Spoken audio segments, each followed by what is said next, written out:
Hey guys, what's up? So we continue our indexes and report series, and in this we will talk about corruption perception index.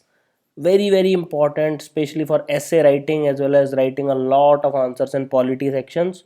Global innovation index, very crucial when you talk about science and technology, innovation policy, etc. Gini coefficient, extremely important in economics parlance whenever you talk about inequality or income distribution, etc. And finally we talk about Laffer's curve, again very crucial in economy. Okay, so this is the part 1.4. Please watch all the parts 1.1 to 1.3 before we watch this. It's extremely crucial you watch them, otherwise it becomes difficult for you to understand them. This is presented by me and this is the YouTube channel An Academy. So if you want to know more, you can read as much as you want. I'm just trying to impart high quality accessible education. If you have any query or any doubt, you can ask on the video or on the YouTube, either on the YouTube or on the Facebook page. This is the URL. What is corruption perception index? See, what do you mean by corruption? Corruption is use of public power for personal gain. This is the definition of corruption. How do you perceive it? It is not corruption measurement index. Why? Because real corruption is always hidden, so it's impossible for you to measure it. So it's how the people, how the experts, how the bodies, how the groups, how the institutions perceive it. That's how you come about CPI. Okay, so it is the basically ranking of nations and territories on the basis of how corrupt the public sector, that is public officials, the bureaucrats and other persons who are on high public positions and politicians are perceived. Okay, so both the elected people's representative as well as selected ones. So it is a composite index. What do you mean by a composite index? That it is calculated based on a combination of data from a lot of reputable institutions. I don't want you to list down the 10, 12 institutions, which is not necessary. They specialize basically in governance issues as well as in the business climate analysis. So how good it is. So these institutes, 12 to 13 institutes, they send their report on the basis of which a composite index is created, that is called as CPI. Okay, now CPI reflects views. Again, it is not absolute, it's views, it's perception of lots of observers, including experts who live in the countries and the territories which are evaluated. Always remember, Transparency International TI is the body which calculates CPI. Please remember this, it is asked a lot of time. It takes the data from those 12, 13 institutions and then it calculates this composite index. Now, just like HDI, higher the number of CPI, better it is. It means it is less corrupt. For example, if you have 100 score, which is not possible theoretically, very clean. Rather, very few countries will ever reach to this. Like the best countries known today have 92 score. So only in theory it can exist. Well, 0 is for highly corrupt. Okay, again 0 is also not possible. Corruption means misuse of power by a public authority for a private gain. I've already told you. And why do we measure perception? Why can't we just measure the corruption? Because absolute corruption is hidden. Okay, you can't measure it, it's hidden. That's why you measure perception. And worse the CPI, CPI has a correlation. Okay, you understand what is correlation? So as the CPI becomes worse, regulations by government increases, and when regulation increases, black marketing also increase, so it further makes CPI worse. So it's a vicious cycle of corruption. Now moving forward, OECD countries, again I am telling you, Organization of Economic Cooperation and Development, in general we have a very high score. For example, Denmark is the first ranker, have 92 score, New Zealand has 91. So these are OECD countries, very high score. Okay, now India had 38 score in 2014, which means a rank of 85 out of 175. Earlier we were doing better, 81 something rank, but now it is 85. Now Pakistan has rank of 126, Bhutan has very high, very good rank of 30, Bangladesh has 145, and Afghanistan have 172, one of the worst performing countries. Now African and Arab countries undergoing civil war, uprisings, upsurges, approval, upheaval, all the ups are the worst performers. Okay, the uprooting of governments, etc. Now again, please remember this. This has been proven that 1 unit increase in CPI, for example, India has 38 score. So if we improve or increase to, let's say, 40 or 41, then it can lead to increase in GDP also, the percentage rate. This is extremely important. You should write this whenever we are talking about economic losses due to corruption. Okay, so you can quote this data. Now, what is criticism? It can't be measures, right? It can't be like real corruption measurement. It is just perception. Please remember, this is extremely important. It cannot measure the real corruption. It's focused on elite countries, and it promote wrong public policies. For example, a public policies which is introduced says somehow that CPI is the target now. So rather than dealing with the real corruption, they come into this war mode against CPI. So they just want to increase their CPI rather than decreasing the corruption. It's a difference, okay? Just remember this. Now, Global Innovation Index, GII, it ranks the country obviously on the basis of the environment it provides for innovation. This is the first thing. Second thing, what is the output of these innovations? Is there any tangible output of these innovations? So both these parameters the country is ranked on. First, the enabling environment. Second is the innovation outputs. Both are important. It uses more than 80 indicators. You don't need to remember them. It measures both the capabilities and output, as I've already spoken. Switzerland, UK, Sweden, Netherlands, and USA are the top five. You can just remember one or two of them name. China is very high in BRICS, 29th number. South Africa is again high. Brazil is high. India is on the lower side out of 141. So whenever even if it comes to BRICS nation, you can see Brazil, China, South Africa doing much better than India, even in innovation potential terms. Now, Global Innovation Index is measured by two sub-indexes. One is called as Innovation Input Sub-Index, IISI. One is Innovation Output Sub-Index. Just remember these two terms, nothing else is required. They have five pillars under them, they have two pillars under them. Okay, now pillars are divided into sub-pillars. Just in case if someone asks in prelims, you should not look as if you have never heard of Global Innovation Index. Each sub-pillar is divided into individual indicators, which are 81, sometimes 83 in total. Now, sub-pillar scores is the weighted average of individual indicators. Okay, I'll tell you what are these pillars and sub-pillars. Now, pillar scores are weighted. Weighted means one of them can be given more weight, like in average calculation. So, for example, if A is 5 and B is 5, then their mean need not be 5 if A is given more weight than B. Okay, just remember this. Now, four measures include which makes this GII. First is innovation input subindex. As I've already told you, it takes five pillars. Output takes two pillars into account. Overall, global innovation index mean of input and output subindex. Very simple. And innovation efficiency ratio is output divided by input subindex. Just remember this. This is the ratio while this is the average. Now, these are the five pillars under innovation input. So, what input can you provide in innovation? First of all, you need to have institutions, the practices, the policies in place. Okay. Then you need to have human capital. They have necessary degrees and they have necessary infrastructure like laboratories, etc. Then market needs to be sensitive towards innovation. And finally, business should evolve around these innovations. So, market sophistication and business sophistication. Now let's move to output. So in output, as you all know, we will deal with knowledge and technology outputs, where also the creative outputs. So these are the two outputs which we include in GII calculation.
So let's draw a graph. Okay, so this is how you draw a graph, right?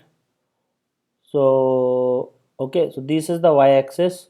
Okay, here we have cumulative share of income earned by the people. Okay, so just remember, this is the total income earned.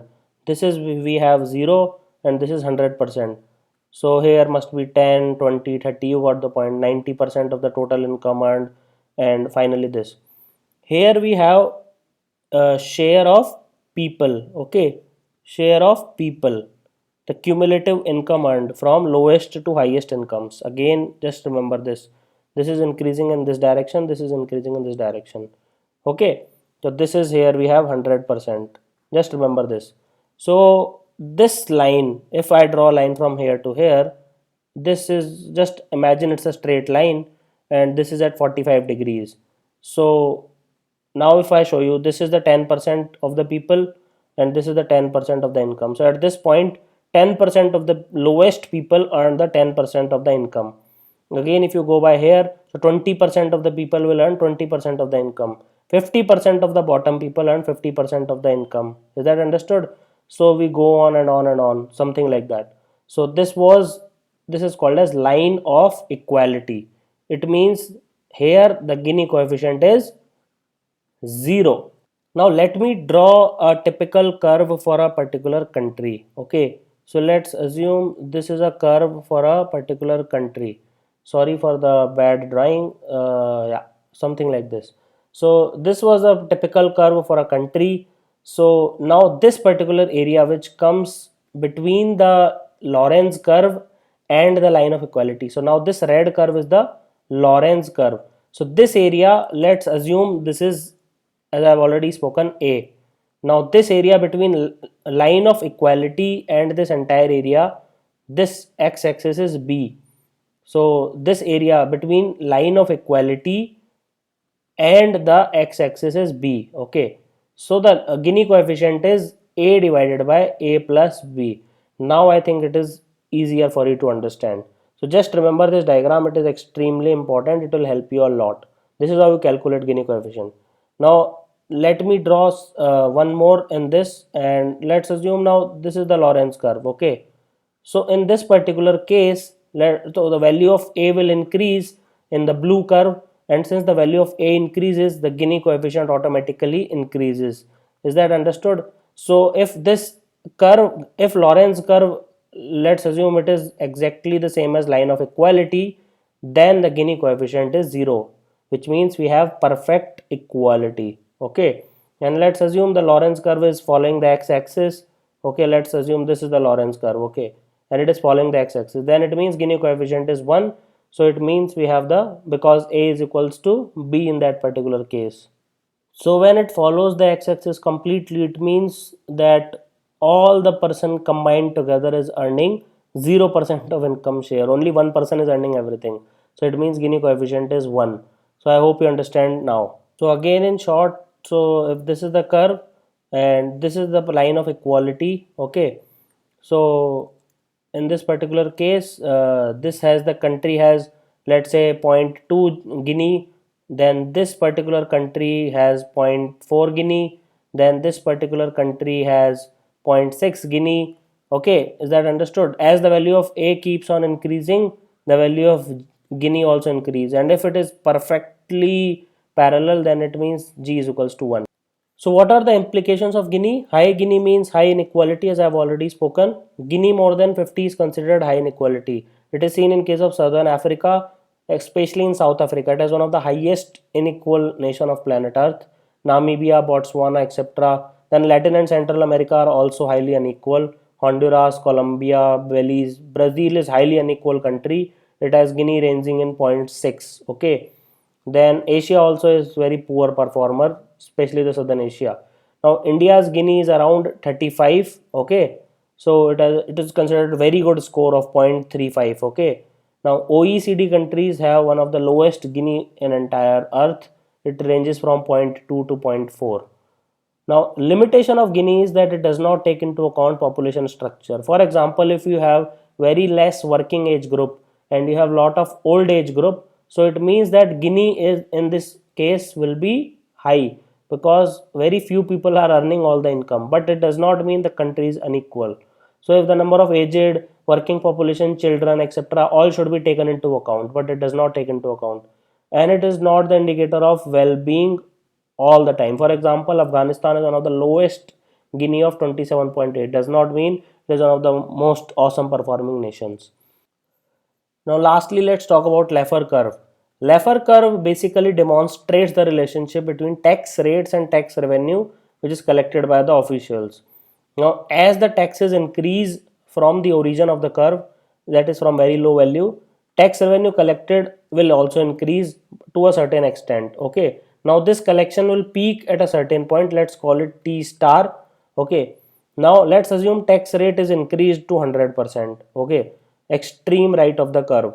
Now everything you earn will go to the government coffers. Okay, now will you work? No, obviously the answer is no. That is why we do not increase the tax rate to 100%. So it means that if tax rates keep on increasing, people tend not to work hard. Rather, some may stop working altogether because people will not be incentivized enough, and thereby it will reduce tax revenue. So it asks to keep the tax rate anywhere between 20 to 50%, not beyond that.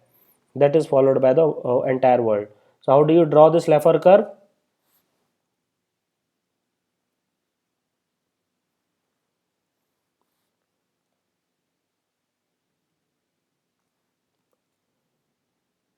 This is how you draw this Laffer's curve. Okay, so this is, here you have the government's revenue. Okay, and here you have the tax rate in percentage. Is that understood? So this is the curve. This should start from 0. Okay, it should start from 0.